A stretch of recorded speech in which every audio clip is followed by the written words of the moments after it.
For real. Crawford 100%. Crawford is 100%. If he ain't 100%, he 90%. He's still gonna fight. He's still gonna fight. That's just what it is. Forget that damn shoulder. From what you saw then from training, do you think he's carrying the weight well then? Oh yeah, absolutely. Absolutely. I saw it in his legs. I could see it in his arms and his shoulders. And it's distributed evenly. That's always one of the hardest things to do, is going up many weight classes to beat a naturally bigger guy. If he can do that, we're talking about he's one of the greats, you know? Terence Crawford's preparation for the showdown with Canelo Alvarez has been shadowed by whispers of a possible shoulder issue. Reports from Top Boxing News suggested that Crawford might be carrying a lingering injury into Saturday's fight, raising questions about whether he'll be at full strength under the bright lights.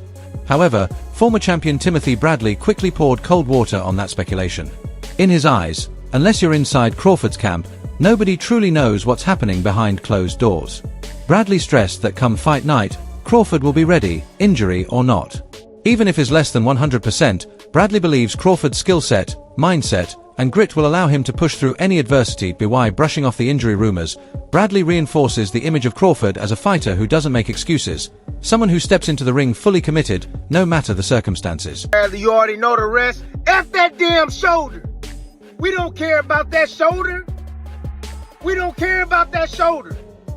Man, I see some bozos talking about, oh, his shoulder hurt and all this. You don't know what you're talking about. Shut up. You don't know what you're talking about. You just talking just to talk. You have no clue what's going on in Crawford's camp. No clue. So shut up, bozo. Man, tired of this, man. God, please. Even the stuff about Boots. Boots beating the hell out of Canelo. Fugazi. That's not true. That was not true. That was not true. Man, everybody always creating stupid-ass narratives just to get views, yo. For real. Crawford 100%. Crawford is 100%. If he ain't 100%, he 90%. He's still gonna fight. He's still gonna fight. That's just what it is. Forget that damn shoulder. Bro, this is what we signed up for. This is part of being a fighter. That's what it's part of. This is what you wanted. This is what you got. This is what comes with it. That's it. Stop making excuses. Don't want to hear that, man. Hell no. No excuses. No team. Winner takes all on this one. That's how that go. Winner takes all. We don't want to hear no damn excuses by anybody. I know I don't. Hell no. Canelo win fair and square. He win fair and square. That's just what it is. He's the better fighter. Period. If Crawford wins fair and square, he's the better fighter. That's what it is. Period. I don't want to hear nothing about no weight. I don't want to hear none of that. Nope. They the same damn weight. That's what they are. On fight night, they might be a different weight. Saudi advisor Turki Al-Sheikh, a key figure in bringing blockbuster boxing events to the kingdom, shared his excitement about the magnitude of this matchup. He described it as the biggest fight they've ever hosted, an event drawing not only massive promotion but also global attention. When asked about Crawford moving up in weight, Al-Sheikh expressed full confidence, saying both fighters will enter the ring at 100% and completely prepared.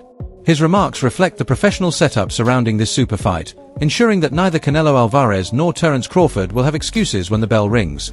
For Al-Sheikh, the priority is clear, delivering a historic night of boxing that will be remembered worldwide. It's been good. It's been good. And this is the biggest fight in the last 10 years. What do you make of Terence Crawford's shape? He posted that photo with the six-pack. How do you think he's handling the weight? This is the fight, the biggest fight for them, and they will be ready 100%, both of them. Thank you very much. Hall of Famer and Golden Boy promoter Oscar de la Hoya weighed in on the challenges Terence Crawford faces in this matchup. He noted that stepping up in weight to fight Canelo Alvarez is already a huge leap, and doing so after a year-long layoff only adds to the difficulty. According to de la Hoya, Crawford will need near perfection on fight night to overcome Canelo's power, experience, and size. As for Alvarez, de la Hoya suggested his strategy may be more straightforward. Absorb what Crawford throws, control the tempo, and lean on his natural strength to dictate the fight. Drawing on his decades of experience as both a champion and a promoter, de la Hoya stressed how crucial weight, ring activity, and timing can be in shaping the outcome of mega bouts like this. I feel that Terence has a shot in beating Canelo Alvarez. When I watched Terence Crawford get rattled and rocked by Yorkis Gamboa, who's a natural 30-pounder, it's going to be a huge problem when he gets hit by Canelo, who's a natural 175. So he fights at 175. He's fighting these big monsters. Right. Yeah. He's not getting rattled at all. No. Berlanga's a big kid. Right. Yeah. So it makes me think, I mean, how is Crawford going to keep him away for 12 rounds? Canelo's going to come at him hard. Right. But then again, I think about Crawford's abilities and his IQ and his footwork. Boy Anthony, Executive Club, getting a fresh haircut. But just want to talk about Canelo Crawford is coming up this weekend and everybody's excited. Here in Vegas, the electricity is in the air. So look, even though these guys are combined almost 80 years old, it should be a good fight. And let me tell you why. Crawford is coming up 2 weight classes and he's coming off a year's layoff. So that's a huge advantage for Canelo. If Canelo forces his will on him, he'll probably be 190 pounds inside the ring on fight night. I give him a great shot in the 7th, 8th, 9th, 10th round to knock out Crawford. If he doesn't do that, then Crawford is going to box his ears off. It might be another Mayweather versus Canelo. Remember when Mayweather was just schooling him and making him look silly? That can happen again this Saturday. So everything has to be perfect for Crawford. He has to use his footwork. He has to use his speed, his combinations, his ring IQ. He has to stay disciplined. And Canelo, all he has to do is take Crawford's punches, but he cannot be comfortable inside the ring. At the pre-fight press conference, Terence Crawford finally addressed the chatter about his alleged shoulder injury. Rather than getting defensive, he leaned into sarcasm and humor, cracking jokes about the speculation and brushing it off with confidence. His light-hearted response made it clear that he wasn't letting rumors shift the narrative or affect his mindset. Moments like these highlight one of Crawford's defining traits, his composure under pressure. He thrives in the spotlight, never gives his opponents a mental advantage, and consistently shows that his focus stays locked on the fight itself. Hey, Terence, how are you? This is Chava Rodriguez from ESPN Knockout. You know, to be involved in this kind of events has a lot of rumors, and you already know that everybody or many people saying that, I don't know if the left one, the right one, or both, but somebody says that you have some kind of problem in any one of your shoulders. Can you just clarify what is your position about those rumors? Yeah, my shoulder messed up, everyone. You know, so don't tell Canelo. You know, maybe the right, maybe the left, but it's both of them. I'm having problems with my shoulders. Shh, keep that under wraps. And finally, everybody says that Canelo is going to be the favorite in the stadium with a lot of people supporting him. But what about Omaha? Do you feel many people from Omaha is coming to support you this weekend right here in the Allegiant Stadium? Former welterweight champion Shawn Porter, who once went toe-to-toe with Terence Crawford, offered an in-depth look at Crawford's physical transformation. After observing him in camp, Porter praised the way Crawford has added muscle while keeping his frame balanced. He noted clear development in Crawford's legs, chest, and arms, evidence that the extra size has been built carefully and with purpose. What impressed Porter most was that the added mass hasn't slowed Crawford down. His speed, agility, and sharpness remain intact, suggesting that the growth is functional rather than excessive. In Porter's eyes, this meticulous approach to strength and conditioning is what will allow Crawford to hold his own against a naturally bigger opponent like Canelo Alvarez. Do you think most people get wrong when they're thinking of putting on weight for fights? Most boxers don't lift weights. That's kind of the no-no in boxing. But as I like to say, when you're putting on weight, it has to be muscle. You can't put on fat. You can't put on, sluggish nothing. So the best thing a fighter can do when he's trying to gain 10 pounds to fight at another weight class is hit the weights, up your protein and things of that nature. I saw the man eat. The man is eating brilliantly. He's doing it all right. And that's what I meant when I said, when he decided to take on this challenge and Canelo Alvarez, it takes a good 2 years to successfully put on 10 pounds, along with successfully putting on 10 pounds to get your body to acclimate to that weight, right? So when people talk about him being out of the ring for 13 months, they really have to also accept they have to understand that he's been working and training for everything that he needs to do on fight night against Canelo Alvarez. So you saw him in camp as he was building and putting that weight on, and you said there that you think he's doing it right. From what you saw then from training, do you think he's carrying the weight well then? Oh yeah, absolutely. Absolutely. I saw it in his legs. I could see it in his arms and his shoulders, and it's distributed evenly. You'll get a lot of guys who are bottom heavy. You know, they don't have much on the top half. So once you get to the inside, they don't have a lot that they can do with you from this standpoint. I know a lot of people are concerned with Canelo Alvarez. Should he get in close? What's the strength situation going to be like? Well, Crawford's put on the right muscle mass in the chest area, in the ab region, and in the arms and things of that nature. I think he's going to be able to handle the strength just fine. The others say, like, no, that's 2 more weight classes. Like, once he gets touched by Canelo, it's going to be different. I am concerned about him absorbing a Canelo punch, especially through the course of 12 rounds. We do know this about Canelo. He's going to slow down, you know, so I think if anything, Canelo would try to start fast and bang on him and break him down before he gets later, and he's still got that kind of steam. But you know, there's so many components that make a champion. There's so many components that make a great, a legend. It's just so much to go into. It's a conversation that lasts an hour easily when we talk about all of the components that Terence Crawford has, all of the components that Canelo have, and how we find how they even out and who trumps one another. You know what I mean? We tried to do that with Errol Spence and Terence Crawford, and we see how that panned out. You know what I mean? So, despite encouraging updates from his training camp, Terence Crawford found himself under scrutiny when a photo began circulating online that appeared to show him less than fight-ready. Captured during a casual meeting with Ilya, the picture seemed to reveal a small belly, sparking debate about whether Crawford was truly in peak condition. Fans quickly compared the image to previously released training shots that showcased a sharper physique, with some questioning if those earlier photos had been touched up to project a better impression. The stark contrast between the two visuals reignited discussion about Crawford's readiness for such a monumental bout. Moments like this underline the intense microscope top-level athlete's face, where even a single photo can trigger waves of speculation. Well, first and foremost, the reaction to the photos. I'm in the gyms all the time, and I was in the gyms when these photos came out. So the first photo that dropped was the one of Terence looking all jacked up and ripped and lean, and glistening and perfect lighting, and I think he actually posted it himself. And all the guys in the gym were like, yo, Crawford looks sick. He's in great shape. He's going to win. He's going to knock Canelo out, blah, blah, blah. Then a couple days later, the photo on the right comes out where he meets Ilya Zipora, and he looks fleshy, and he doesn't look great. He does, you know, like exactly the champ said, it's probably, you know, pre-workout. He probably just drank a bunch of water after the workouts. He's a little bit bloated. He's also not flexing. You know, he's relaxed. Respected trainer and veteran analyst Teddy Atlas offered glowing remarks about Terence Crawford's condition heading into the fight.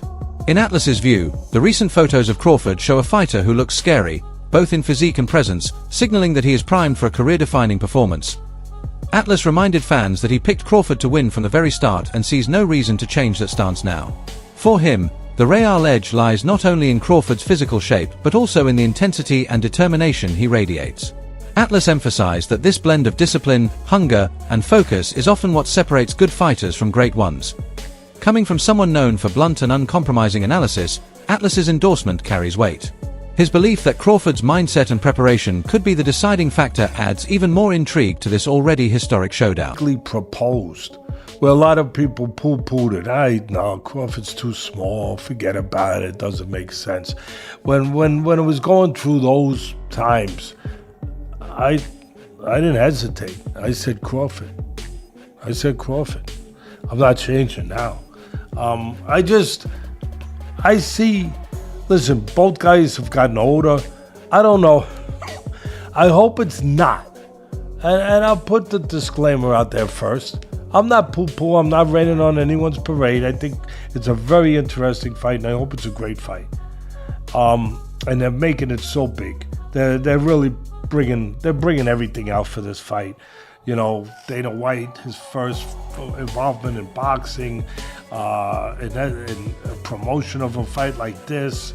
I know he's involved with Walsh, the Irish kid, but I mean, his first really foray with boxing in this kind of way and level with Turki Al-Sheikh, and they're not holding anything back. I mean, they're putting everything into this. I remember how excited everyone was for the Mayweather fight with Pacquiao. As it turned out, it was 5 years too late. It didn't happen when probably it should have, to really give us a chance to really have a great fight. And people were very disappointed. And I'm hoping that don't happen, and I don't think it will. Former champion Danny Garcia gave a straightforward take on Terence Crawford's bold move. He described Crawford as stubborn in the best sense of the word, a fighter unwilling to settle and determined to test his limits. Garcia pointed out that boxing history is full of examples of fighters who rose in weight to achieve greatness, while others struggled with the transition, and in his view, Crawford is stepping into the ultimate proving ground. Should he succeed against Canelo Alvarez, his place among the all-time greats would be undeniable. At the same time, Garcia acknowledged the risks, noting that challenges of this scale can either elevate a career or expose vulnerabilities. His perspective adds valuable context to the debate, underlining how moving between weight divisions has always been one of boxing's biggest gambles. Terence Crawford's trying to do what every great has tried to do, is go up in multiple weight classes and win. A lot of people, a few did it, a few didn't, you know what I mean? So that's always one of the hardest things to do, is going up many weight classes to beat a naturally bigger guy. If he can do that, we're talking about he's one of the greats, you know? But for me, I think Canelo will win a unanimous decision. Let me ask you this, because you know, like, just because I could see the fight playing out like, all right, cool, it's competitive first 4 rounds, but I feel like once he feels his power a little bit, yeah, he might try to box him a little bit, and Canelo just walk him down. I could just see the judges probably give him the rounds for like aggression. Let me ask you this, because I was just talking to Chris Colbert today. You know, funny guy. I know you know Chris, a funny guy. My guy.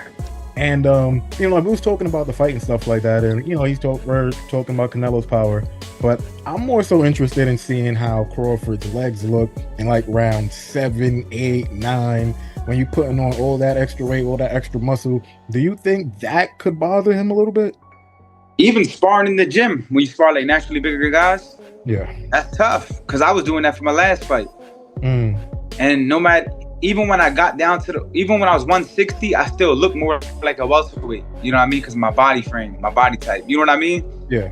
And guys who are naturally bigger, when they could be 160, but look way bigger than you, just because they got more body mass. They're like, their body's more bigger than yours. It's like they're naturally bigger than you. You know what I mean? Undefeated rising star Shakur Stevenson voiced his admiration for Terence Crawford's journey and didn't hesitate to make a bold prediction. According to Stevenson, if Crawford manages to defeat Canelo Alvarez, his resume would stand as the greatest he has ever seen. For Stevenson, it's not just about Crawford's technical brilliance, but also his fearless approach, consistently taking on the toughest opposition available. Adding Canelo to an already stacked list of world-class opponents would, in Stevenson's eyes, elevate Crawford's career into truly historic territory. His confidence also shows the deep respect younger fighters have for Crawford, seeing him as both a role model and a standard of what it means to embrace risk in pursuit of greatness. I feel like once he beat Canelo, that will be like one of the greatest resumes in boxing ever, just because of the fact that he's going up 2 divisions just to fight this guy, and this guy's bigger than him. And not only did you just crush Errol Spence, but you go out there and just, and the way that he beats Canelo too. If he go out there and just dominate and make it an easy fight, honestly, I think that that's gonna be like one of the best resumes I ever see. But as far as the fight, I feel like Bud could beat him easy. How though? Don't give me everything. Just how is it? For me, it's a blueprint already. It's literally blueprints to see. Floyd was a lot smaller than Canelo when he fought him. You keep Canelo on the outside. I ain't gonna even say too much, but you keep him on the outside and make it an easy night. So how would you like to see Bud go out right now? Because he getting close to that time. I think that's the fight. I think that fight, and then just call it, I'm done. What else is there to prove after beating Canelo? There's nothing else to prove. You can't go up no more. I mean, unless you want to go fight Usyk. You gonna go to 75, cruising? You know what I'm saying? If you fight Usyk, then man. Hall of Famer Andre Ward delivered a balanced and insightful take on the looming showdown. He reminded fans that much of Canelo Alvarez's legacy has been built on conquering naturally bigger opponents, proving his adaptability across weight divisions. At the same time, Ward warned against dismissing Terence Crawford, emphasizing that Crawford is no small fighter and has the technical skills to offset Canelo's size advantage. For Ward, the deciding factor comes down to Crawford's legs. If Crawford maintains disciplined footwork, he can blunt Canelo's power, control the distance, and ultimately dictate the tempo of the fight. Ward's analysis highlights why this matchup is so intriguing. It isn't just a battle of size and strength, but also one of strategy and execution. He also made a career out of breaking down taller fighters, getting inside of the longer reach. But this fight is a little bit different. Crawford, he does very good, especially early on, with keeping opponents at the end of his jab and at the end of his long left hands. If Terence Crawford stays under his feet, stays under his legs and controlled. That's it for today's video, fight fans. This showdown between Canelo Alvarez and Terence Crawford is shaping up to be one of the most fascinating matchups in recent memory. Who do you think has the edge, Canelo's power and experience, or Crawford's skill and adaptability? Drop your predictions in the comments below. Don't forget to like and subscribe, and stay tuned for more updates as fight night gets closer.